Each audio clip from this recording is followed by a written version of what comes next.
ఇర్మీయా గ్రంథం 13వ అధ్యాయం 17వ వచనం. నా మాట విననొల్లని ఎడల మీ గర్వాన్ని బట్టి నేను చాటున ఏడ్చేదను. సిగ్గా ప్రకృతిలో సిగ్గు కాదండి దేవుడికి.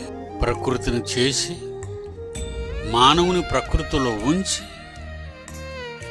ఏ లోటు లేకుండా పంచభూతాలను అనుకూలంగా మలచి నీకిచ్చి తన కష్టాన్ని ఆకాశంతో భూమితో చెప్పుకుంటుంటే ఆయనకి ఏడుపు వస్తే ఎలా ముఖం చూపిస్తాడండి ప్రకృతికి, ఆకాశానికి, భూమికి?